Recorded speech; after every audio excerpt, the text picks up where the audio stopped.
बिस्मिल्लाहिर्रहमानिर्रहीम। रोज़े क़यामत को बाब ऐमन से उम्मत मुहम्मदिया का दाखिला कैसे होगा। हज़रत अबू हुरैरा रज़ी अल्लाह तआला अन्हु बयान करते हैं कि एक दिन नबी करीम सल्लल्लाहु अलैहि वसल्लम की खिदमत में पका हुआ गोश्त लाया गया। उसमें से दस्त का गोश्त आपको पेश किया गया जो आप सल्लल्लाहु अलैहि वसल्लम को बहुत पसंद और मरगूब था। आप सल्लल्लाहु अलैहि वसल्लम ने उसमें से दांतों से नोच नोच कर खाया, फिर फरमाने लगे कि मैं क़यामत के दिन जबकि लोग जहां के परवरदिगार का फैसला सुनने के इंतजार में खड़े होंगे, तमाम लोगों का सरदार होऊंगा। उस दिन सूरज लोगों के सरों के बहुत करीब होगा और लोगों की हालत मुसलसल खड़े रहने, गर्मी की तपश व सख्ती और वहां के हौलनाक माहौल के असर से इस कदर कर्बनाक और गमो फिक्र से बोझल होगी कि वो हिम्मत हार बैठेंगे, यानी सब्र इस्तकामत पर कादर नहीं होंगे और नहायत हैरानी व परेशानी के आलम में एक दूसरे से कहते फिरेंगे कि आखिर तुम किसी ऐसे शख्स की तलाश क्यों नहीं करते जो तुम्हारे परवरदिगार से तुम्हारी सिफारिश कर दे और वो तुम्हें इस कर्ब व अजियत की हालत से निजात अता कर दे।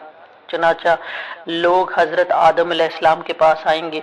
उसके बाद अबू हुरैरा रज़ी अल्लाह तआला अन्हु ने या खुद हजरत सल्लल्लाहु अलैहि वसल्लम ने शफाअत के सिलसिले में हदीस के वो बयान किया जो पहले एक और हदीस में बयान हो चुके। लोगों के यके बाद दिगरे तमाम अंबिया के पास जाकर शफाअत की दरख्वास्त करेंगे और वो सब जवाब देंगे कि हम इस काम की अहलियत नहीं रखते, और फिर वो लोग शफाअत की दरख्वास्त लेकर मेरे पास आएंगे। और ये जिक्र करने के बाद आप सल्लल्लाहु अलैहि वसल्लम ने फरमाया, बस मैं लोगों के पास से रवाना हूँगा और अर्श के नीचे आऊँगा और वहाँ बारेगाह रब्बुल इज्जत में अपने परवरदिगार के सामने सजदे में गिर पड़ूंगा। फिर अल्लाह ताला मुझ पर अपनी हम्द और बेहतरीन सना के वो अल्फाज व असलूब मंकशफ करेंगे जो मुझसे पहले इसने किसी पर नहीं जाहिर किए।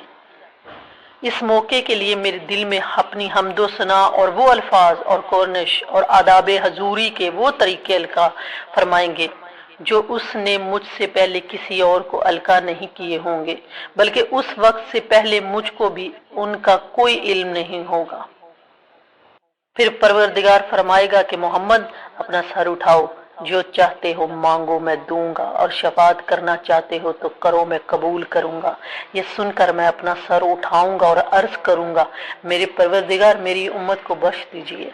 तब कहा जाएगा, ए मोहम्मद आप सल्लल्लाहु अलैहि वसल्लम अपनी उम्मत में से उन लोगों को जिनसे हिसाब नहीं लिया जाएगा, जो हिसाब के बगैर जन्नत के मुस्तहिक हैं, जन्नत के दाएं तरफ के दरवाजे से जन्नत में दाखिल कर दीजिए।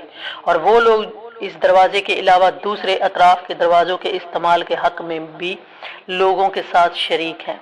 इसके बाद आप सल्लल्लाहु अलैहि वसल्लम ने फरमाया, कसम है उस जात की जिसके दस्ते कुदरत में मेरी जान है, जन्नत के दरवाजों में से हर एक दरवाजे के दोनों कोड़ों के दरमियान का फासला इतना ही है जितना कि मक्का और हिजर के दरमियान का है।